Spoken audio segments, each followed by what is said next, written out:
Olá, pessoal. Eu sou Mariluce Moura, sou jornalista de ciência e coordeno o Ciência na Rua, que tem uma parceria com o canal do Bob Fernandes para a gente trazer aqui a palavra, de cientistas relevantes sobre pesquisas de impacto para o nosso sofrido país. É exatamente por isso que aqui com a gente hoje está o Felipe Naveca. Boa tarde, Felipe. Olá, Mariluce, muito boa tarde. É um prazer estar aqui com você. O Felipe Gomes Naveca é graduado em Microbiologia e Imunologia pela Universidade Federal do Rio de Janeiro, é mestre e doutor em Ciências Microbiológicas pela mesma universidade. E dentro desse campo, o Felipe tem uma larga experiência acumulada em virologia, biologia molecular, biotecnologia e bioinformática. Suas pesquisas dirigem-se, sobretudo, aos temas de epidemiologia molecular, genômica e evolução de arbovírus, como, por exemplo, o vírus da Zika. Também ele aborda bastante desenvolvimento diagnóstico, tipagem molecular de agentes infecciosos, virais e bacterianos e imunogenética. Bom, o Felipe tem um currículo enorme.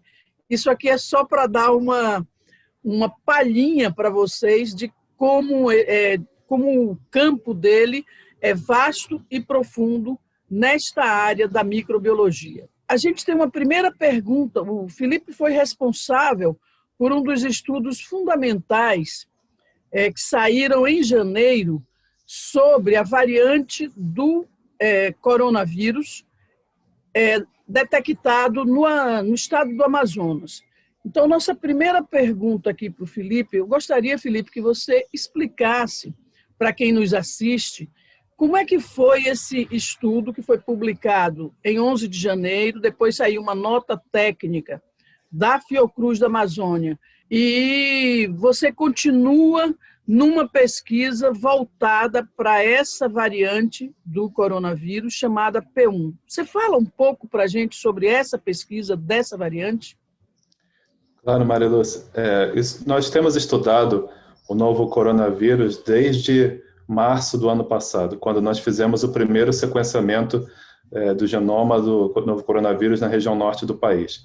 Esse até foi um caso assintomático que chegava da Espanha naquele momento, e dentro da nossa vigilância de viroses emergentes, nós identificamos esse caso e fizemos esse sequenciamento.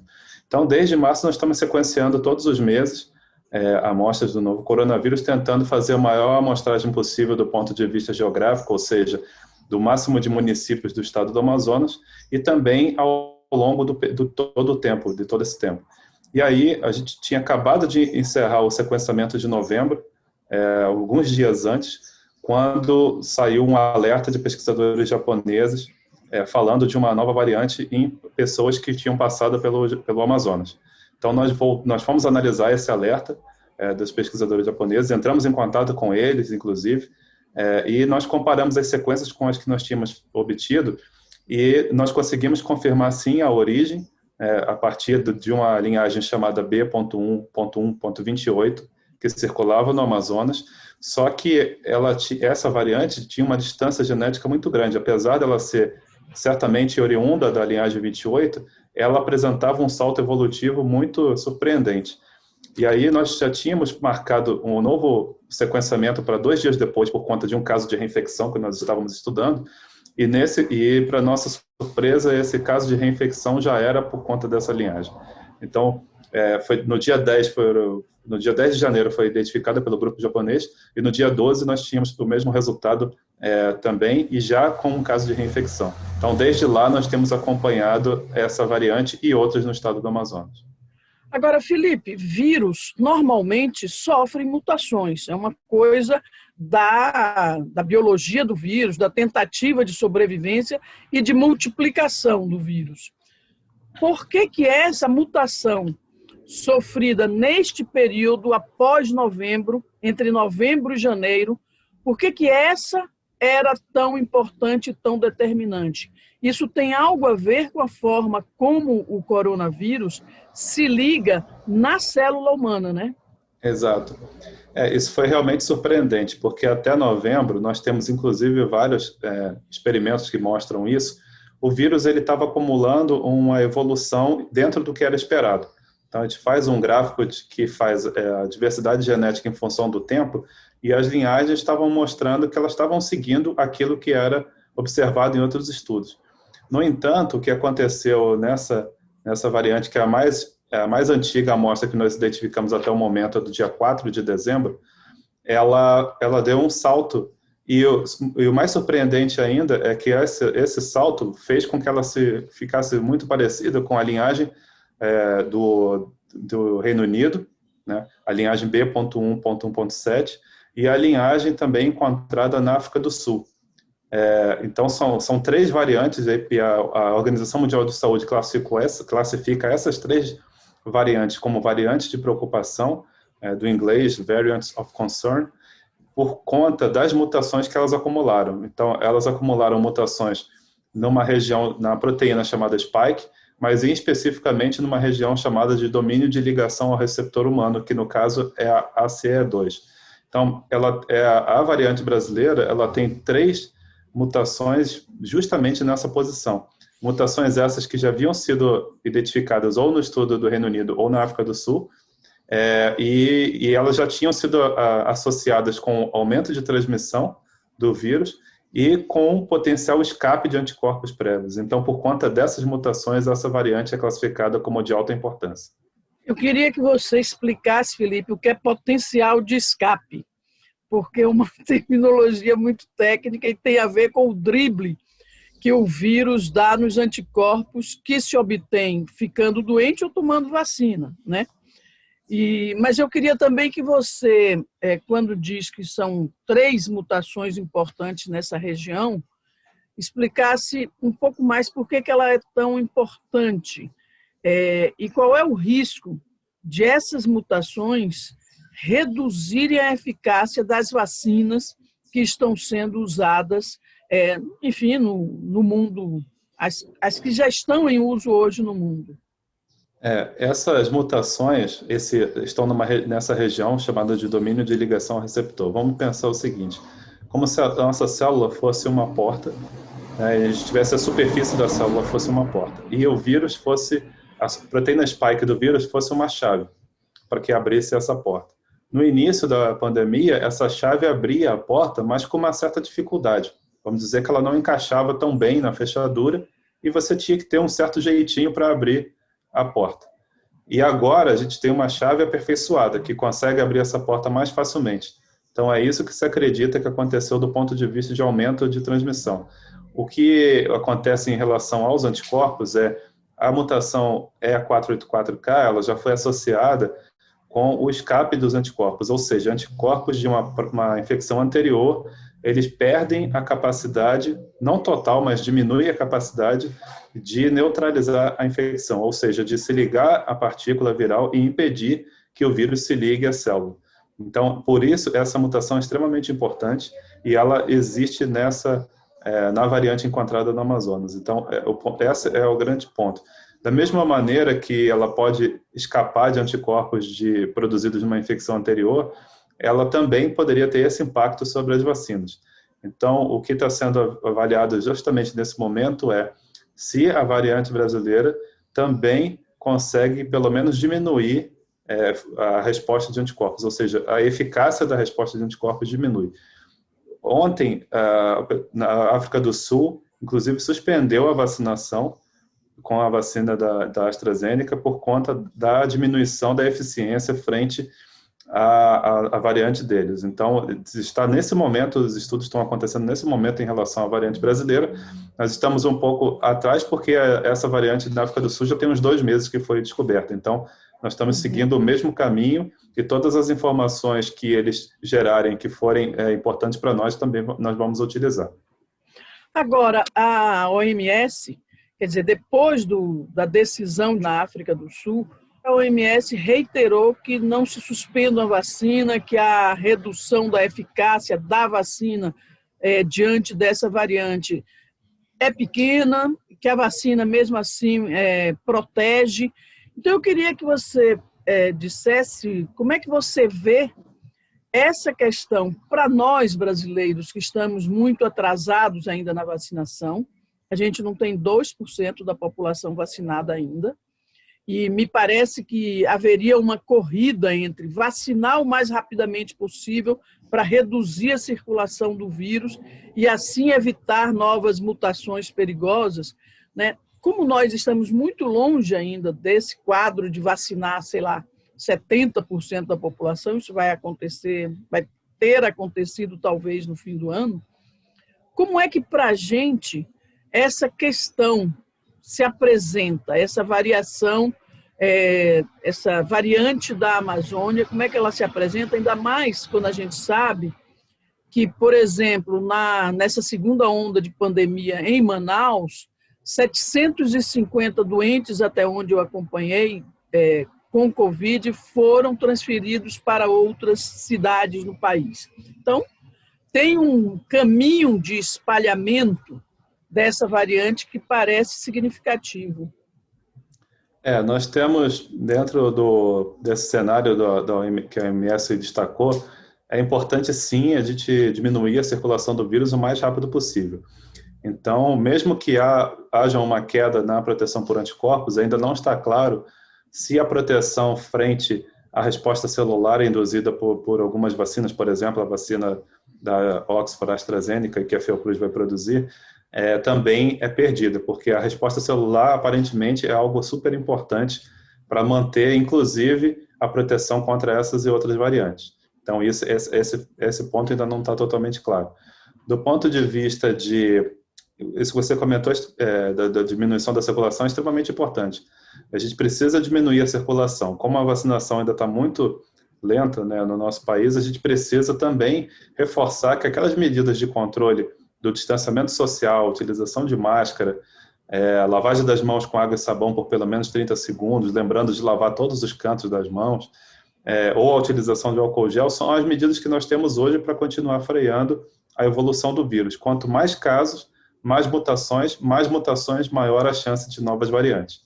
Então, eu esqueci de comentar anteriormente, que isso que aconteceu no Reino Unido, na África do Sul e no Brasil, mesmo com algumas mutações em comum, elas são eventos independentes, quer dizer, não foi o vírus do Reino Unido que veio para a África do Sul, depois veio para o Brasil, não.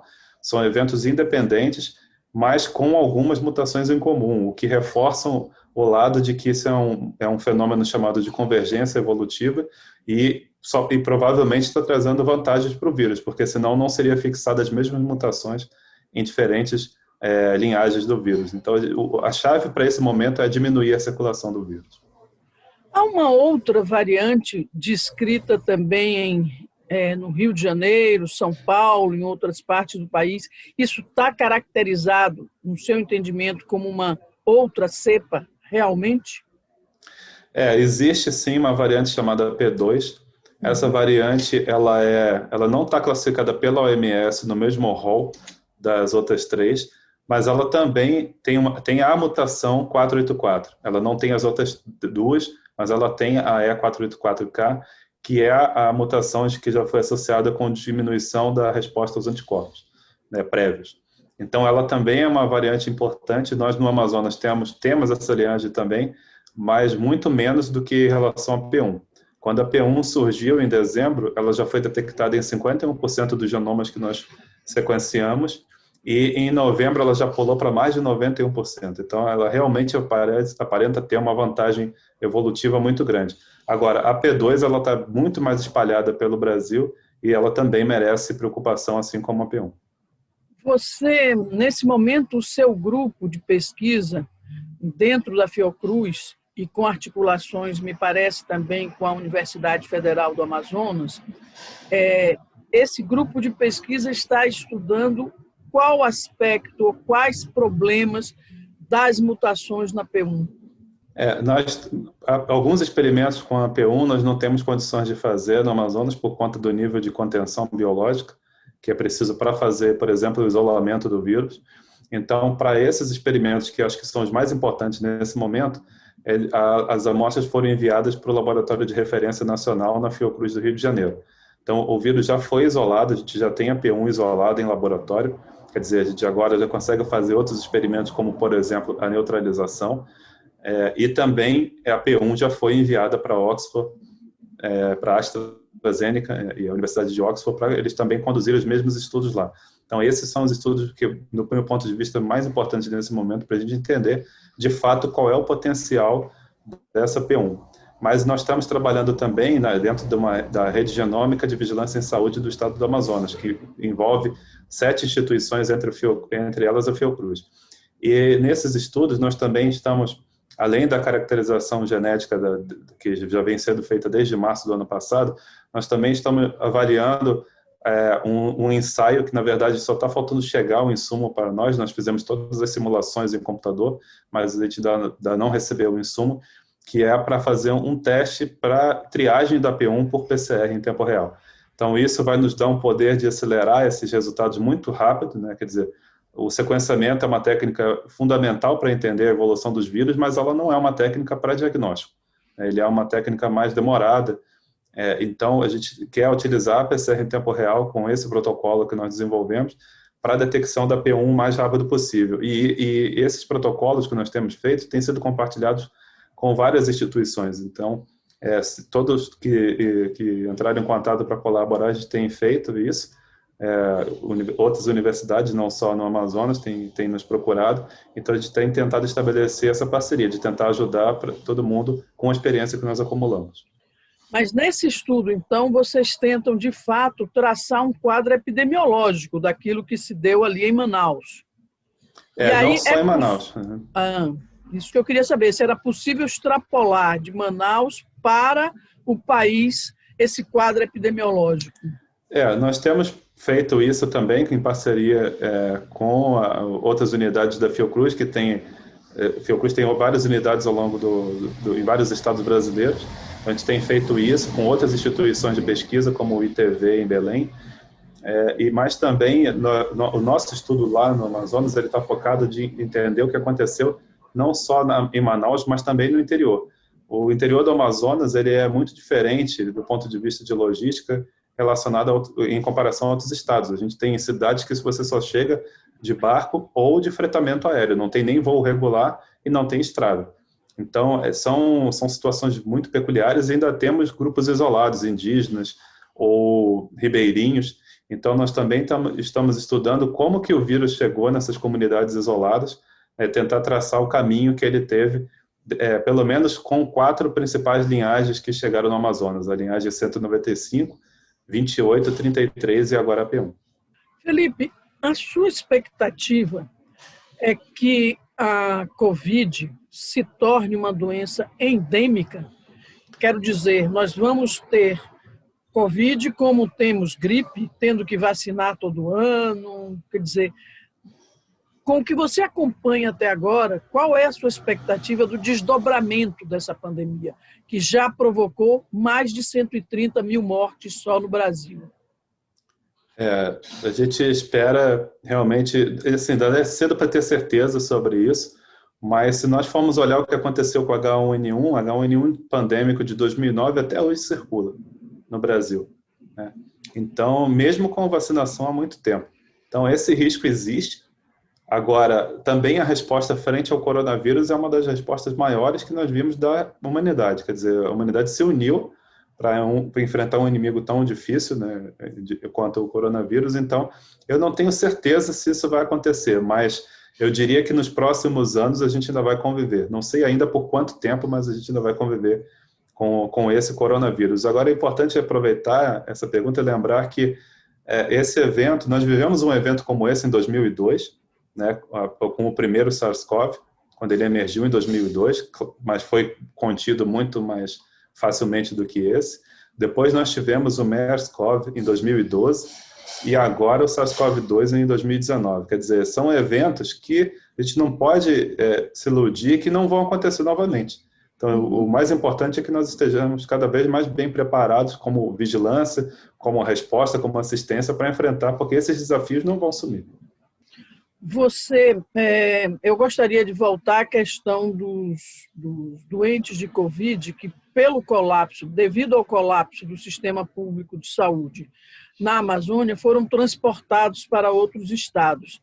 esse transporte tem impacto sobre o espalhamento da variante no país ou são outros fatores que determinam esse espalhamento?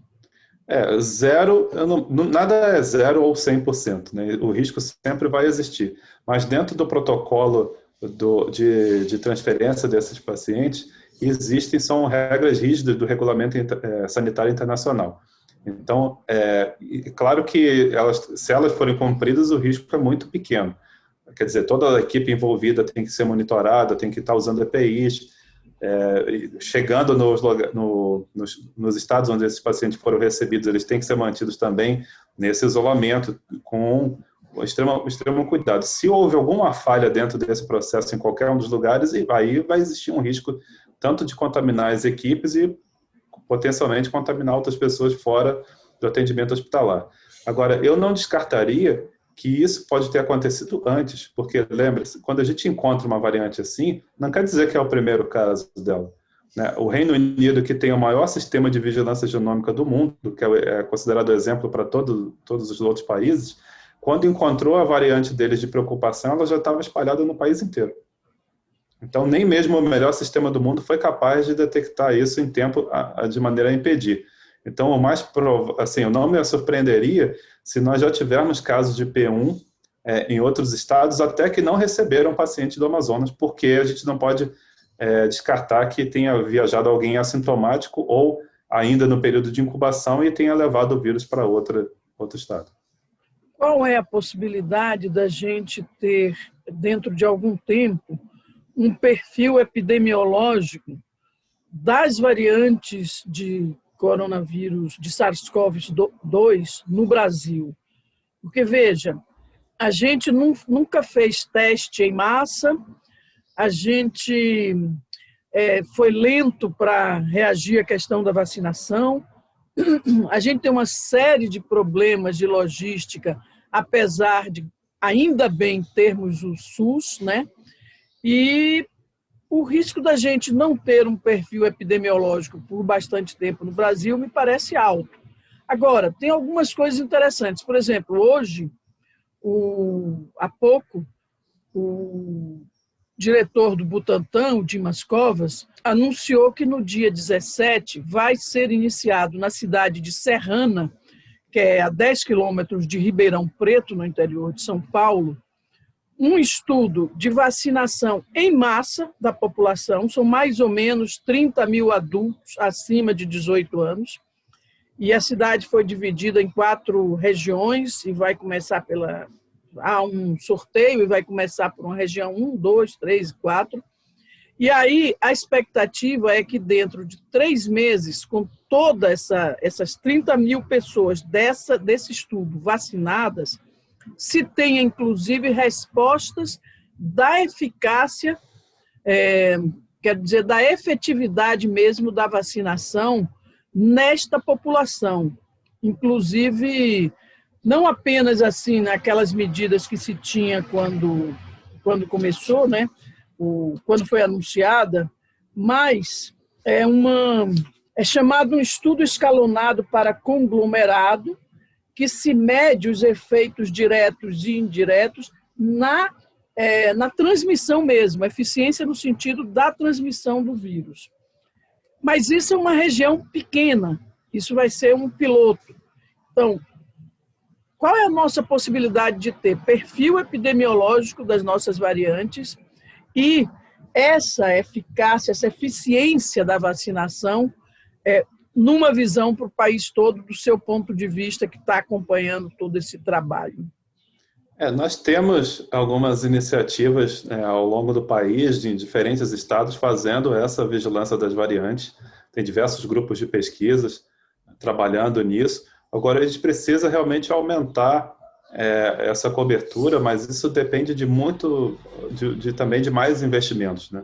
Porque todos os experimentos de vigilância genômica, que são baseados principalmente no sequenciamento, é a técnica principal envolvida nisso, ela é uma técnica cara, os insumos são cotados em dólar, e com a queda da valorização do real, o recurso que nós tínhamos também caiu. Então, nós tivemos uma queda no que é possível ser feito com os recursos que foram recebidos no começo do ano passado, por exemplo. Então, para tudo isso, a gente tem que encarar que isso não é um gasto, isso é um investimento, né? E os países que fizeram isso melhores, eles conseguiram entender melhor essa situação. Do ponto de vista das vacinas, certamente nós ainda vamos aprender muita coisa, porque com a conclusão dos estudos de fase 3, não significa que agora, quando nós tivermos milhares e milhares, até milhões de pessoas vacinadas, que vai ser a situação do Brasil, a gente ainda não aprenda mais algumas coisas, né? Então, por exemplo, alguns estudos têm apontado até a possibilidade de você usar duas vacinas diferentes, né? Que a gente chama de booster heterólogo. Você vacina com uma e a segunda dose com outra. Alguns estudos que ainda são poucos, mas já apontaram que essa daí pode ser muito interessante, essa abordagem. Então, são coisas agora que, com esse um ano, mais ou menos, né, um pouco mais de um ano, que nós temos do conhecimento desse vírus, nós conseguimos avançar. E, certamente, esses estudos de populacionais de grande número de pessoas serão importantes para a gente conseguir entender se, de fato, tem alguma variante que escapa ou se tem algum perfil da população, né, que tem alguma característica diferente do ponto de vista da eficácia da vacina. Você acha que nós estamos numa situação, aqui no Brasil, nós estamos numa situação um pouco melhor do que estávamos, quer dizer, em termos de esperança para a população e de proteção contra a Covid-19? Estamos um pouco melhor do que estávamos há 6 meses, estamos na mesma, estamos enfrentando ainda muitas turbulências. Qual é o quadro em termos de saúde pública, em termos de interesse coletivo hoje? Normalmente eu sou uma pessoa otimista, né? Então eu acredito que nós avançamos sim, né? Apesar de que não na velocidade que nós gostaríamos, nós ainda temos que combater muita informação, muita fake news, né? Muito negacionismo, que isso realmente atrapalha bastante. Mas eu tenho sempre comentado o seguinte: eu acho que a população também nunca teve tanto contato com os pesquisadores, né? Graças aos veículos de imprensa, graças a vocês, por exemplo, com o canal do Bob Fernandes e o seu trabalho, Maria Lúcia. Então, isso tem sido fundamental. As pessoas hoje estão entendendo mais o dia a dia e a importância da ciência, né, no seu dia a dia. A Fiocruz, ela tem até um lema, né, que eu acho muito legal, porque você pode até não saber, mas você carrega um pouco da Fiocruz dentro de você. Por conta dos imunobiológicos que nós produzimos, né, a vacina de febre amarela, por exemplo, o maior produtor mundial é a Fiocruz. Então, a gente tem uma fortaleza dentro do Brasil, dentro do SUS. Nós temos também as universidades fazendo um bom papel nisso tudo. E a gente certamente está melhor. Só que o inimigo é tão difícil que a gente imaginava que ia vencê-lo mais fácil. Sinceramente, eu não imaginava que a gente daí ia estar passando por uma situação como essa e com mais de 1.200 mortes por dia. Quer dizer, um ano depois do coronavírus no Brasil. E lembrar que Manaus enfrentar uma segunda momento catastrófico como esse, né? Eu nunca imaginei que a gente ia repetir o que vivemos ano passado e, na verdade, repetimos ainda pior. Então, não apenas repetiu, como aquela coisa do sufocamento pela falta dos cilindros de oxigênio é uma coisa dantesca mesmo, né? Eu acho que eu até comentei isso outras vezes. Acho que quando falta oxigênio é porque nós chegamos no fundo do poço, né? Porque não é possível faltar um insumo tão básico e tão importante ao mesmo tempo, né? Se faltasse qualquer outra coisa, eu acho que eu acreditaria mais do que... Da primeira vez que eu tive essa notícia que estava faltando oxigênio, eu pensei que era mentira. Não é possível uma coisa como essa, né? E de fato foi. Mas hoje eu ainda estou preocupado com o Amazonas, com o interior, né? Vocês sabem que o interior do estado não tem UTI. Mas a UTI só existe em Manaus. A gente tem média complexidade em municípios polos, mas UTI mesmo só em Manaus. Então, o meu medo do avanço hoje é da Covid-19 no interior do estado. Uma última questão, Felipe. Sua expectativa é que surjam novas variantes, novas cepas preocupantes, num prazo curto, antes que a gente tenha conseguido dar conta de vacinar um percentual significativo para barrar mesmo o avanço da Covid? Eu não sei se no Brasil em si, mas em outros países, né, que também não estão não estão avançados na vacinação, isso daí continua sendo um risco. Eu queria lembrar uma coisa que às vezes a gente esquece. O Amazonas, ele tem um calendário dos vírus respiratórios diferente o Amazonas só não, o norte do país, diferente em relação ao sudeste. Então, mesmo para influenza ou para outros vírus respiratórios, a nossa sazonalidade ela é anterior. A gente começa a ter esses casos de vírus respiratórios no final de novembro em diante. Enquanto que no sudeste eles vão começar a ter um pico lá para maio, mais para a época do inverno, né? Então, eu espero que por conta disso, os estados mais ao sudeste e no sul do país vejam o exemplo que aconteceu no Amazonas e estejam melhores preparados. A gente ainda vai ter mais vacinação, né, até chegar esse período de maio, junho no sul e sudeste, mas a gente não vai ter todo mundo vacinado. Então, eu espero que com esse exemplo e com o avanço da vacinação a gente consiga conter e não surja outra variante assim. Mas se nós deixarmos o vírus livre, certamente a outra variante vai surgir. Ok, Felipe, muito obrigada. Espero, numa próxima, conversar com você para ter notícias mais alvissareiras sobre nossa capacidade de barrar vírus, inclusive aqueles que resultam da nossa destruição da biodiversidade, né?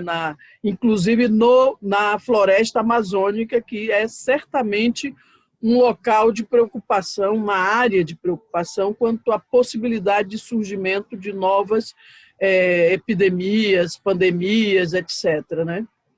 Exato. A gente espera realmente também passar dessa pior momento, né, ter notícias melhores. E como você falou, a Amazônia é uma região que a gente precisa monitorar também e não achar que essas situações só vão surgir na China ou em países mais afastados. A gente tem que olhar também para o nosso biossistema, porque outras situações como essa podem ocorrer.